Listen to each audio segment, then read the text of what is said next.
내일이 추석입니다. 그리고 추석 연휴가 벌써 시작이 되었습니다. 어떤 분들은 가족들 또한 부모님들을 보기 위해서 떠나신 분도 계십니다. 그리고 오늘 예배를 마친 후에 가시는 분도 있다는 얘기를 들었습니다. 추석 명절, 참 우리에게 너무 귀한 날인 것 같습니다. 그런데 부모님을 만나거나 가족들을 만날 때에 그냥 가는 경우는 없습니다. 무엇인가를 가지고 갑니다. 선물을 가지고 가죠. 과거에 비해 가지고 이 선물이 많이 비싸졌고, 그리고 또한 질도 달라진 것을 보게 됩니다. 어떤 선물을 준비하는가 고민이 많이 되죠. 어떤 선물을 가지고 가야 될까?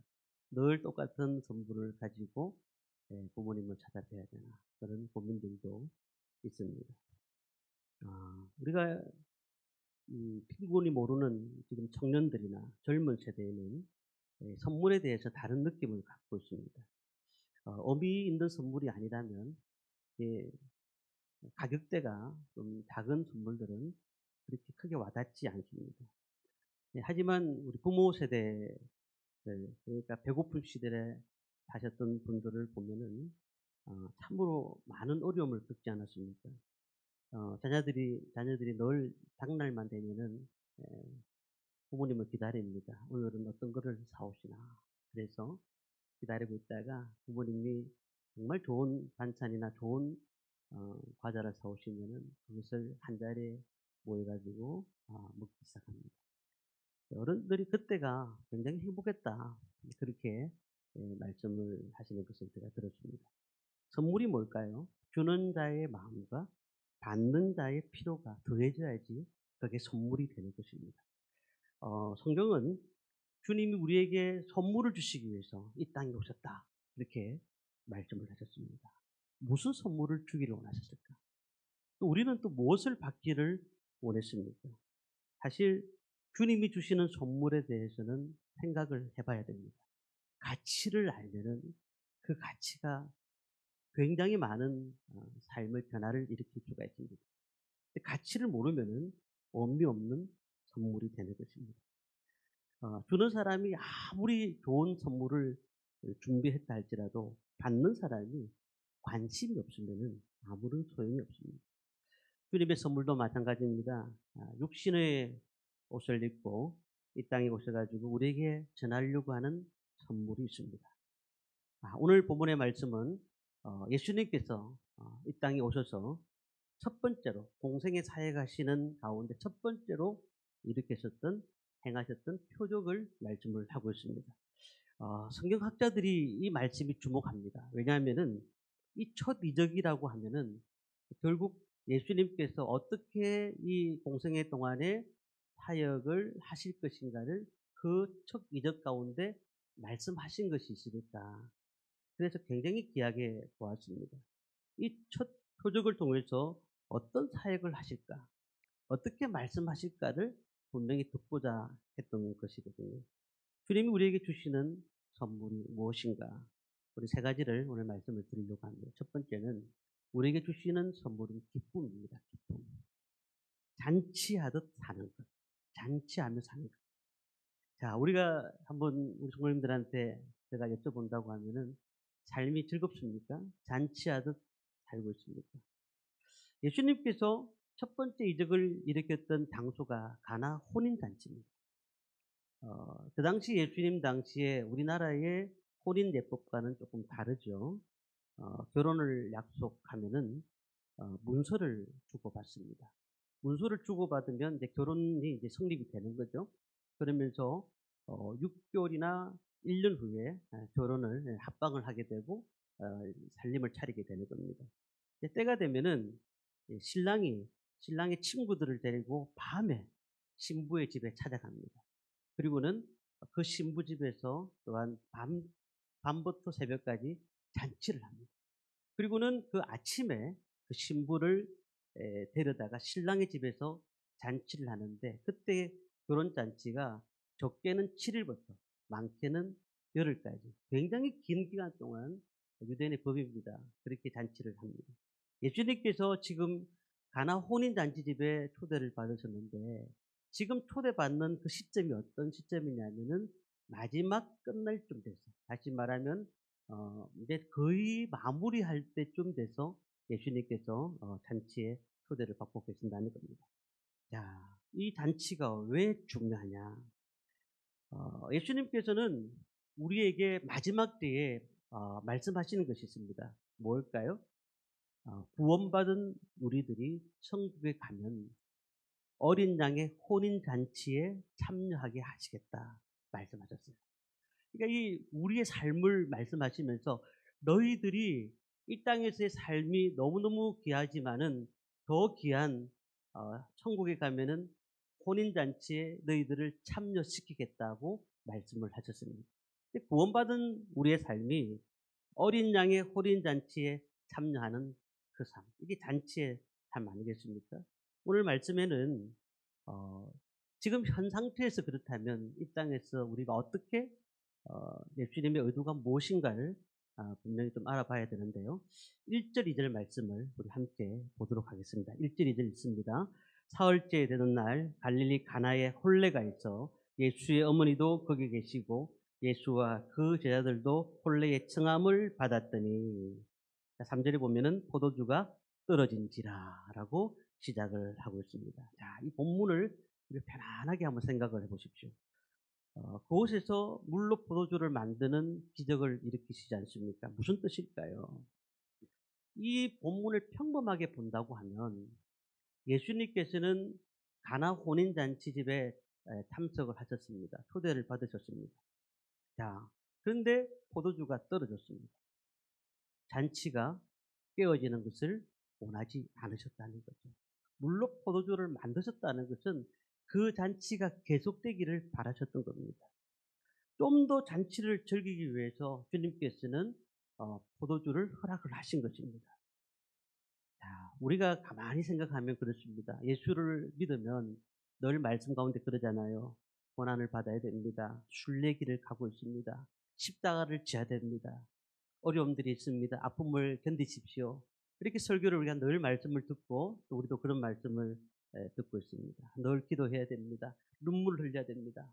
그렇게 말씀을 드립니다. 그런데 예수님께서는 오늘 본문 말씀을 통해 가지고 첫 이적에 결혼식에서 물로 포도주를 만드는 이적을 행하셨습니다. 이게 뭘까요? 예수님 사역의 기초가 되는 단초라고 보시면 되겠습니다. 우리가 이 말씀을 깊이 한번 읽어본다고 하면은 이렇게 말씀하시는 겁니다. 야, 내가 너희들 인생이 즐겁기를 원한다. 그래서 내가 왔다. 너희들이 힘들지?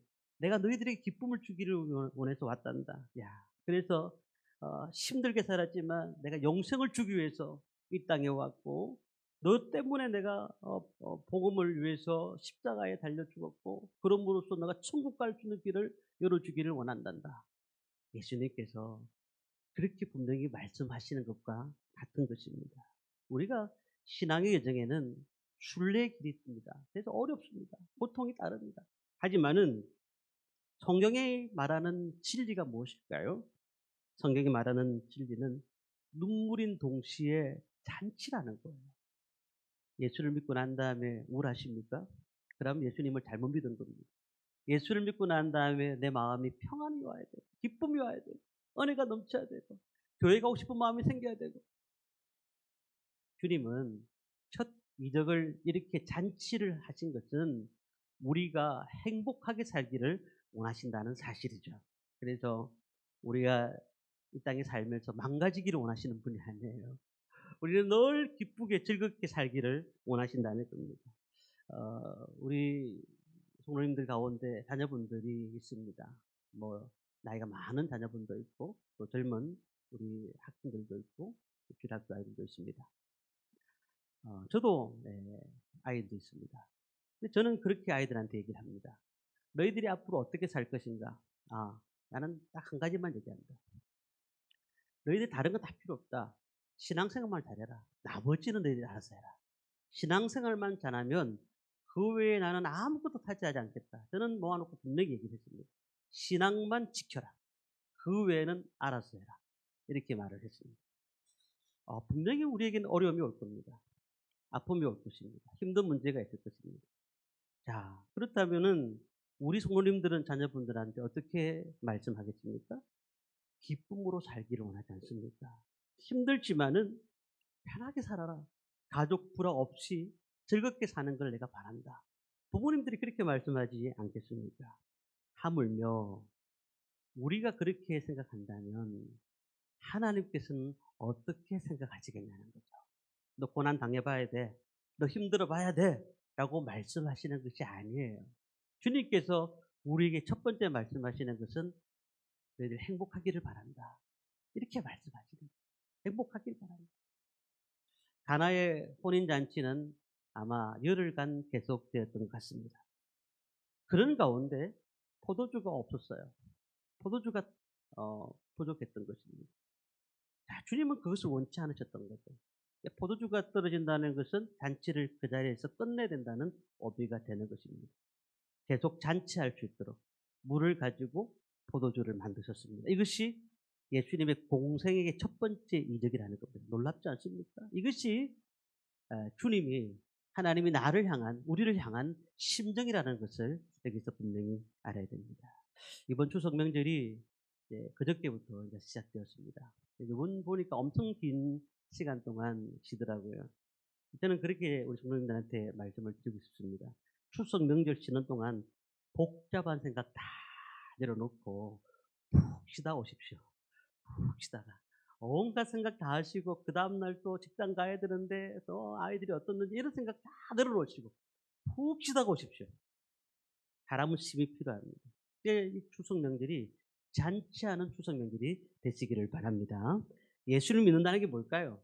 구원의 기쁨, 그 은혜에 하나님을 알아가는 그 은혜를 깨닫는 것이죠. 조금씩 내 삶이 변화되면은 내 속에 기쁨이 생기게 됩니다. 그리고 내 마음이 넓어지게 되는 겁니다. 그러면은 용서할 마음도 생기기 시작하고 계속해서 그렇게 되면은 놀라운 기쁨과 은혜가 넘치게 되는 겁니다. 바울이 이렇게 얘기했습니다. 빌립보서 4장 4절에 주 안에서 항상 기뻐하라. 내가 다시 말하노니 기뻐하라. 이렇게 말씀했습니다. 바울이 어디서 이 얘기를 했는지 아십니까? 감옥에서 얘기했습니다. 자신은 감옥 생활을 하고 있지만은 빌립보 교인들에게 너 항상 기뻐해라. 내가 다시 말하노니 기뻐해라. 이렇게 강조하고 있습니다. 우리가 기쁨이 그냥 얻어지는 줄 아십니까? 오늘 막 웃는다고 해서 기뻐지는 것은 아니에요.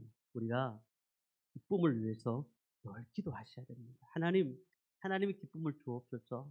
하나님 주시는 평안을 주옵소서. 하나님께서 우리에게 말씀하시는 은혜를 나에게 허락하여 주옵소서. 우리가 그렇게 기쁨으로 하루를 살아간다면 얼마나 감사가 넘치는지 모릅니다. 아침에 딱 눈을 떠가지고 침대에서 잠자리에서 일어나서 첫 번째 드리는 기도는 하나님 하루를 주셔서 참으로 감사합니다. 오늘 하루도 주님을 바라보면서 감격하며 살게 하여 주옵소서. 저게 기쁨을 주옵소서. 이렇게 기도하시기를 바랍니다. 오늘 많은 사람들이 사탄에 속아가지고요. 자꾸 기쁨을 잃어버려요. 사탄에 속아가지고. 자꾸 걱정이 막 오는 겁니다. 이 문제가 해결되면 저 문제, 아유, 이 문제도 어떡하냐. 온갖 생각을 해보니까 밥맛이 없는 거죠. 잠을 못 자는 거죠. 불면증에 시달리는 겁니다. 우리나라의 1인당 국민소득이 3만 6천 달러가 넘었다고 합니다. 그러면 4만 달러, 5만 달러 되면은 우리는 너무너무 기뻐하면서 사람들도 만나면서 아이고 기쁘시죠? 말하겠습니까? 아니에요. 10만 달러가 된들 아무 의미가 없습니다. 우리 사람들이 그렇게 생각하는 거예요. 오늘 우리가 어떤 시대입니까? 돈이 없으면 부모 친척을 만나기도 힘든 시대입니다. 돈 없으면 오늘 못 내려가 아프다 해야지. 그렇게 되는 거 아니겠어요? 근데 참 돈이 있어야지 기쁨이 올까요? 그게 아니라는 겁니다. 사탄은 참 거짓말을 합니다. 기쁨은 무언가를 가지고 풍성해야 그게 기쁨이 있는 줄로 그렇게 우리에게 자꾸 속이고 있지 않습니까? 그렇지 않습니다. 그리스도인들은 그런 기쁨이 잠시 누리는 기쁨이지 그런 기쁨을 가지고 가지 말기를 바랍니다. 1981년도에 7월 29일이죠. 영국에 아주 유명한 결혼식이 있었습니다. 그 당시에 32세 찰스 영국 황태자 그리고 20세의 다이애나 스펜서 양이 수많은 사람들, 전 세계의 이목을 보는 그런 결혼식이 있었습니다. 그래서 TV에 생중계되기도 했습니다. 왜냐하면은 그 영국의 국가 원수가 결혼하는 것이거든요. 3세기 만에 처음으로 이게 황태자 부인을 얻는 것이 됩니다. 그래서 그 부분을 다 중계합니다. 얼마나 멋있는 화려한 궁에 성전에 모여가지고 궁에 모여가지고 결혼식을 집례하는데요. 야, 정말 멋있습니다. 내가 안 하는 거라도 그것을 보는 순간 야, 그냥 완전히 이런 결혼식이 있구나. 황홀함에 빠지는 거. 나도 그런 결혼식 했으면 좋겠다. 뭐 신데렐라 같은 느낌 아니겠습니까? 그런 상황이었습니다. 그런데 그가 엄격한 왕궁 생활에 숨이 막혔고 또 12살 차이가 났어요. 그래서 남편하고 전혀 공동점을 찾지 못하는 상황 가운데서 결혼 가운데 불화 가운데서 우울증에 걸려서 5번이나 자살 시도를 하려고 했고요. 그리고 결국은 지하 터널에서 가다가 파파라치를 피하다가 자동차 사고로서 사망을 했습니다. 제가 무슨 말씀을 드리는지 아십니까? 우리가 많은 것들을 얻었다고 해서 기쁨이 넘치느냐? 아니라는 거예요. 모든 것이 내 삶이 다 바뀌었다고 해서 기쁨이 넘치느냐? 그것이 아니라는 겁니다. 제가 목요일 새벽에 말씀을 드린 적이 있습니다만은 유명한 교사 단체에서 학생들한테 물었습니다. 고등학생들한테 물었습니다. 야, 너희들에게 만약에 10억을 준다고 하면은 1년간 감옥 생활을 할 수 있느냐라고 물었습니다. 그랬더니 54.7%가 그렇게 하겠다라고 했습니다. 더 나아가서 1억만 줘도 1년 동안 감옥살이 하겠습니다라고 말을 했다는 겁니다. 돈이 기쁨이 되는 것이 아이들도 그렇게 생각합니다. 돈만 있으면 뭐든지 할 수 있다. 이것이 생각인 거죠. 그렇다면 우리가 원하는 기쁨이 이것입니까?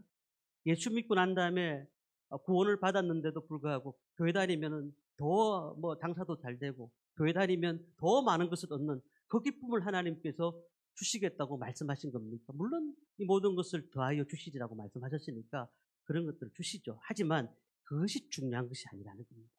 우리가 기도할 때 하나님의 기쁨을 주시고 우리가 예배 드릴 때 세상 사람들이 알지 못하는 하나님의 놀라운 은혜의 기쁨을 허락하여 주시고 아니 30년 동안 세상에서 걱정하면서 사는 것보다 어떻게 보면 이 3개월 동안 하나님 주시는 기쁨을 가지고 사는 것이 더 중요하지 않겠습니까? 그래서 시편 84편 10절에 이렇게 말을 합니다. 주의 궁전에서의 한날이 다른 곳에서의 첫날보다 나은즉 악인의 장막에 사는 것보다 내 하나님의 성전 문지기로 있는 것이 좋사오니 세상의 어떤 것보다도 주님의 궁정에서 하루가 첫날보다 낫다는 그 고백들이 우리 가운데 있기를 원합니다. 환경에 속지 마십시오. 인생은 없다고 해서 힘든 것이 아니고 잔치하듯 살면 됩니다. 누가 주시는 기쁨으로? 하나님이 주시는 기쁨으로 장치하면 되는 것입니다. 이제부터 이제 고민하지 마세요. 하나님 우리에게 구원하셨고 우리를 은혜를 주셨기 때문에 환경에 무너지지 마시고 평안할 때 웃는 건 다 할 수 있습니다. 그런데 어려울 때 고난을 당할 때도 웃으십시오. 하나님이 뭐 뜻이 있겠지 뭐. 하나님이 계획하심이 있겠지 뭐. 이렇게 생각하고 주님 앞에 온전히 그 주님이 주시는 선물을 받아서 누리는 저와 성도님들 되시기를 원합니다. 두 번째는 주님이 주시는 선물은 주님의 능력을 경험하는 삶입니다. 공급입니다. 공급. 자, 잔치집을 상상해 보시면 됩니다. 자, 잔치가 절정에 이르렀습니다. 많은 사람들이 먹고 마십니다. 그런데 포도주가 떨어졌어요. 자, 쉽게 말하면 우리나라 문화로 따지면 그런 겁니다. 11시에 결혼식을 시작합니다. 그런데 결혼식 마치고 난 다음에 이제 밥을 먹어야 될 거 아닙니까? 밥을 먹으려고 보니까 300명을 준비했는데 600명이 온 거예요. 어떻게 감당하겠냐는 거죠. 300명이 먹어야 되는데 600명이 온 거예요. 야, 참 난감한 겁니다. 우리가 종종 이렇게 예상하지 못하는 문제를 만납니다. 얼마나 답답합니까? 이거 다 준비했어요. 준비했는데도 불구하고 문제를 보니까 풀 수 없는 문제야. 풀 수 없어. 내 힘으로 할 수가 없는 겁니다. 하인리히 법칙이라는 게 있습니다. 하인리히 법칙. 이게 무슨 법칙이냐면 1대 29대 300이라는 겁니다. 이게 법칙인데 1931년대 미국 보험회사 관리 감독자 하인리히가 쓴 산업재해 예방에서 나온 언급한 이론입니다. 이게 무슨 법이냐면은 수천 명의 고객을 상대하다 보니까 발견한 것인데 심각한 한 건의 사건이 일어나기 전에 꼭 29건의 경미한 사건이 일어나더라는 거죠. 그리고 29건의 경미한 사건이 일어나기 전에 300건이나 되는 위험 요소가 발견되더라는 겁니다. 이걸 얘기하면서 대형 사고가 나기 전에는 분명히 그런 경미한 일들이 일어난다라는 것이 하인리 법칙입니다. 자, 우리 가운데서 그런 준비를 합니다. 야, 이제 우리가 준비를 해야 된다. 그래서 잘 준비합니다. 이런 일이 터지지 않도록 준비합니다. 문제는 그런 일이 그렇게 터질 수도 있지만 갑자기 오는 것을 어떡하겠어요? 내가 생각지도 못하는 것, 준비하지도 못하는 일들이 터질 때는 어떡하겠습니까? 이건 이 법칙에 해당되는 게 아니라는 겁니다. 내 인생의 어려움은 아무리 대비하더라도 오게 되는 거죠. 어떤 상황 가운데서 오게 되는 겁니다. 그러면 우리가 어때요? 아까 기뻐해라 그랬는데 웃음이 도망가 버립니다. 어려운 일이 있으니까. 답답한 일이 터지니까. 알 수 없는 일이 터지니까.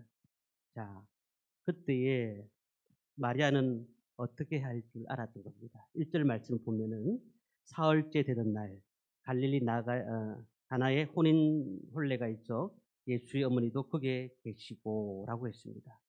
먼저 누가 초대를 받았느냐면 마리아가 초대를 받았어요.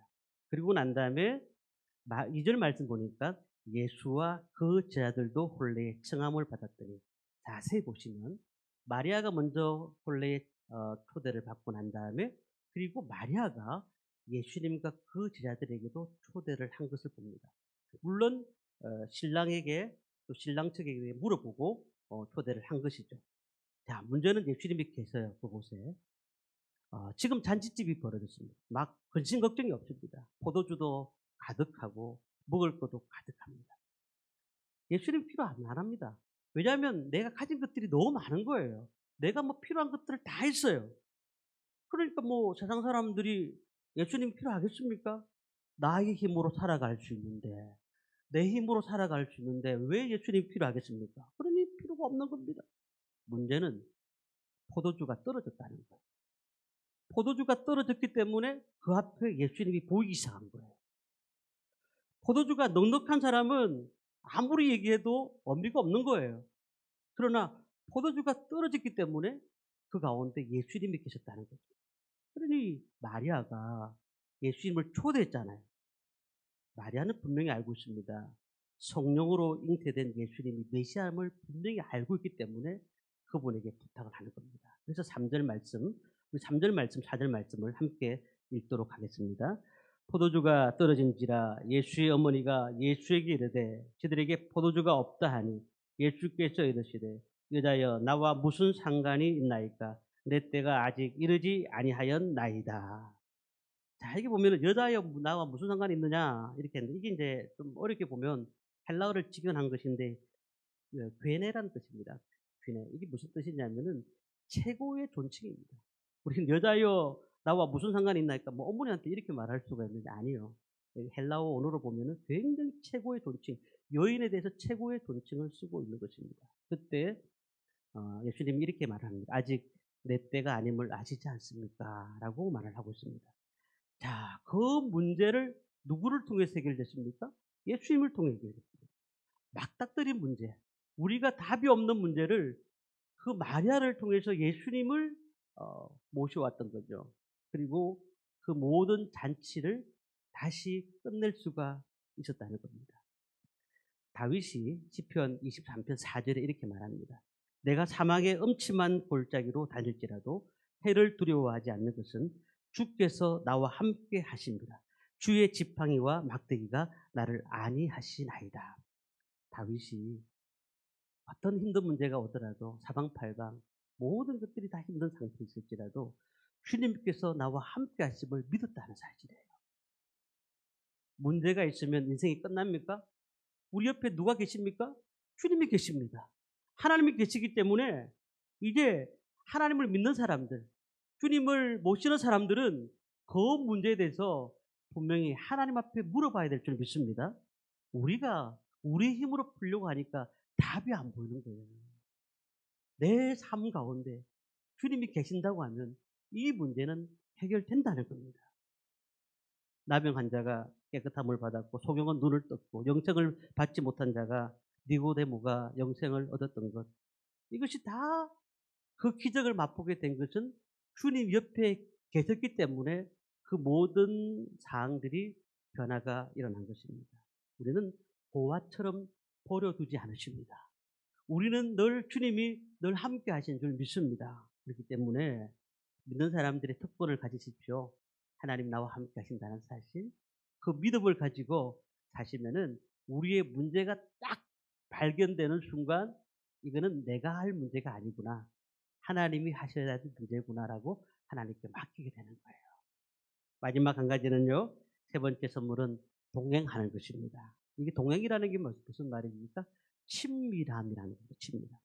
예수님께서 이 문제를 해결해 주시는 방법을 보십시오. 우리 7절, 8절 우리 마지막으로 한번 읽어보겠습니다. 7절, 8절을 읽겠습니다.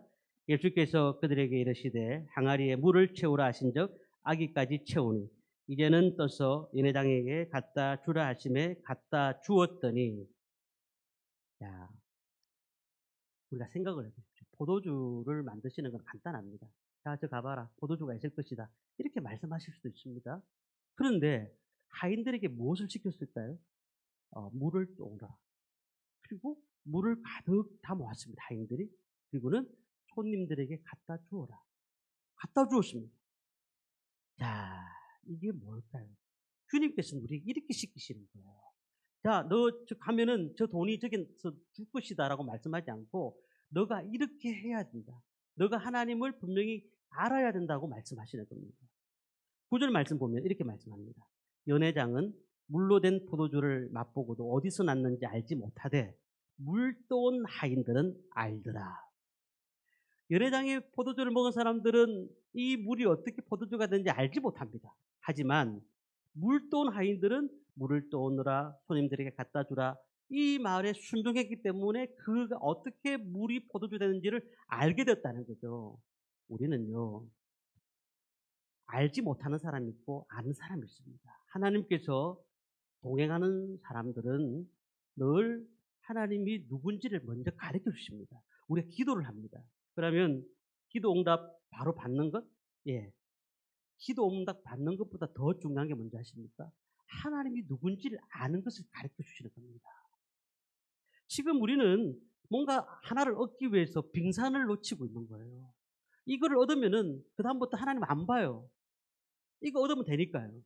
그런데 분명히 주님께서는 말씀하시면서 내가 너를 아느냐? 하나님을 아느냐라고 묻고 계시는 겁니다. 한두 달 동안에 하나님 앞에 어려운 문제로 기도했습니다. 주님, 이 문제를 해결하여 주옵소서. 그렇게 한두 달을 기도했어요. 어떤 분들은 아니 뭐 보름만 하면 되는 거, 어떤 분들은 하루 만에 기도 응답도 되는데 어떤 분들은 6개월이 돼도 응답이 안 되는 거예요. 그런데 6개월이 지나고 1년이 지나고 2년이 지난 그 뒤에 응답이 되는 거예요. 이거 무슨 뜻입니까? 그 사이에 기도함으로써 하나님을 만나게 된 거죠. 알게 된 겁니다. 우리가 깊은 기도할 때에 하나님 마음을 아는 거거든요. 단순히 오늘 문제를 다 해결해 주신다? 그러면 우리가 필요 없을 때는 하나님을 분명히 버리게 될 것입니다.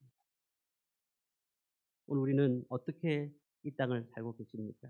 우리 생각하는 것 이상의 것들을 주십니다. 10절의 말씀 보면은 말하되 사람마다 먼저 좋은 포도주를 내고 취한 후에 낮은 것을 내거늘 그대는 지금까지 좋은 포도주를 두었더라. 처음 포도주보다 뒤에 포도주가 더 좋았다라는 겁니다. 하나님께서 그렇게 아는 모든 성도들에게 더 새로운 것들, 야, 하나님이 그런 분이구나, 신실하신 분이구나, 를 알게 하시겠다는 겁니다. 말씀을 정리합니다. 오늘 예수님의 첫 이적을 살펴보았습니다. 문제는 포도주가 아닙니다. 병이 난 거나 부도 난 것이나 이런 것이 아닙니다. 중요한 것은 우리가 어떤 모습에서 주님을 바라보는 겁니다. 우리가 정말 주님에 대한 기쁨이 있느냐, 그리고 주님의 능력을 경험하고 있느냐, 우리 가운데서 동행하시는 하나님을 만나고 있느냐, 우리는 이 사실을 깨달아야 됩니다.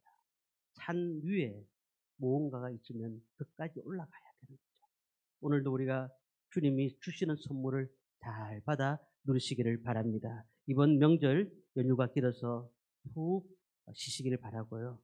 그리고 가정마다 복된 가정 되셔서 물이 포도주가 되는 기적을 경험했듯이 하나님의 놀라운 은혜가 가정마다 일어나서 주님이 주시는 선물을 받고 누리는 저와 성도님들 되시기를 주님의 이름으로 축원합니다.